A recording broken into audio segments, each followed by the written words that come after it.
আমরা বিগত ক্লাসে 4.2 এর একটা অঙ্ক করেছি।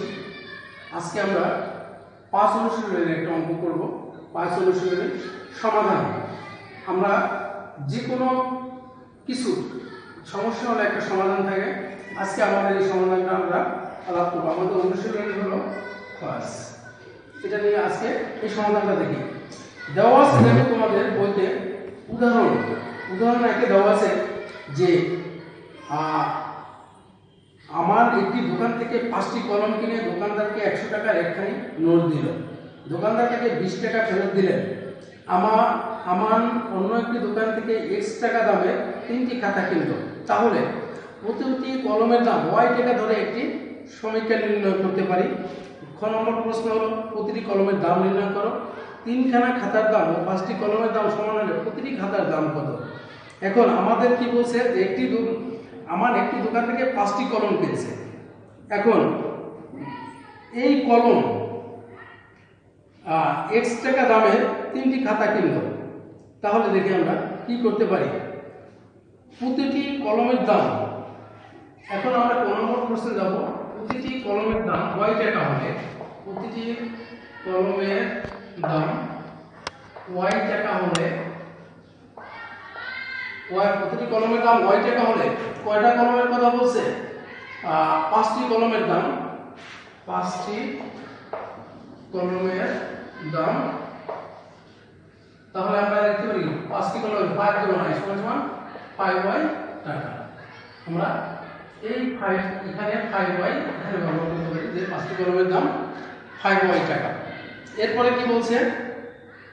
তাহলে মোট দাম, এখন আমাদের এখানে দিতে হবে মোট দাম কয় টাকা আসে। মোট দাম, সে কত টাকা দাম দিছিল এখানে? সে মোট দাম 100 বিয়োগ 20 সমান সমান 80 টাকা। 80 টাকা। অতএব 5y equal to 80। 5y equal to 80। তাহলে আমরা এখানে কি করতে পারি?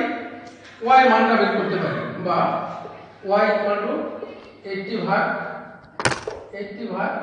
5 16 দিয়ে আমরা কাটতে পারি। তাহলে y equal to 16। আমাদের এখানে এই কলম 5টি কলমের মূল্য প্রতিদিন 5টি কলম আমরা কিনলাম 80 টাকা দিলাম, যখন দোকানদারকে 100 টাকা দিলাম সে 20 টাকা ফেরত দিল। তাহলে আমাদের কলমের মোট দাম হলো কত? 80 টাকা। তাহলে আমাদের প্রত্যেকটা কলম এই 80 কে যখন আমরা 5 দ্বারা ভাগ দিলাম তাহলে প্রত্যেকটা কলম আমরা 5 টাকা পেয়ে গেলাম। এরপর আমাদের ক নম্বর প্রশ্ন।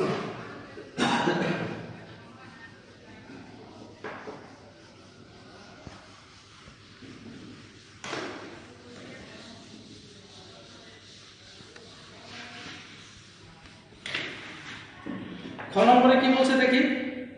প্রতিটি কলমের দাম নির্ণয় করো।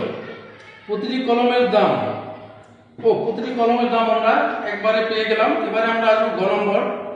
3খানা খাতার দাম 5টি কলমের দাম সমান হলে, তাহলে 3খানা খাতার দাম, মনে করি খাতার দাম কত? x টাকা। মনে করি খাতার দাম x টাকা। তাহলে 3টি খাতার দাম x গুণ 3 কত? 3x টাকা। তাহলে 3টি খাতার দাম কত? 3x টাকা। এবার 5টি কলমের দাম, আবার 5টি কলমের দাম 5y ইকুয়াল টু 80 টাকা। 5টি কলমের দাম আমরা পেয়ে গেল। এখন প্রশ্ন মতে আমরা দিতে পারি। প্রশ্ন মতে 3y equal to 80। 3y equal to 80। যেহেতু আমাদের ওটা পেলাম, আমরা মোট দাম। এবারে আমরা বা 3x, তাহলে x ইকুয়াল টু 80 ভাগ 3, বা x ইকুয়াল টু এটা যদি কাটা যায়, এটা সম্ভবত কাটা যাবে না, তাহলে আমরা বের করতে পারি 80 কে আমরা 3 দিয়ে ভাগ দিতে পারি। 3 গুণে 6 318 2 3 2। তো আমরা 26 3 2 এটা আমরা আমরা এটা পেতে পারি। তাহলে প্রতিটি খাতার দাম আমরা পেয়ে গেলাম এত টাকা। তাহলে আমাদের অঙ্ক আজকে যে বিষয়টা জানলাম, যে আবার ভালো করে দেখে নাও যে প্রতিটি কলমের দাম ওয়াই টাকা তাহলে একটি সমীকরণ তৈরি করতে বলছে। তাহলে প্রতিটি কলম যদি ওয়াই টাকা হয়, সে কিনছিল কয়টা?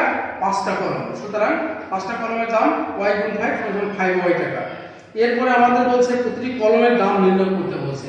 তা 5টি কলম যদি সে 5y টাকায় কেনে, তাহলে একটি কলমের দাম 5 দিয়ে যদি ওই 80কে ভাগতে হয়, তাহলে যে সংখ্যাটা বের হবে ওইটাই হচ্ছে তার প্রতিটি কলমের দাম। এরপরে বলছে খাতার দাম। এইবার 5টি খাতার দাম পাইলো সে 80 টাকা, তাহলে 3টি খাতার দাম পাইলো সে 26 পূর্ণ 3-এর 2 টাকা। ধন্যবাদ সবাইকে শিক্ষার্থীরা। আজকে পর্যন্ত। আমরা পরবর্তী দিনে তোমাদের সাথে জ্যামিতিক সমস্যা নিয়ে পর্যন্ত তোমরা সবাই ভালো থাকো।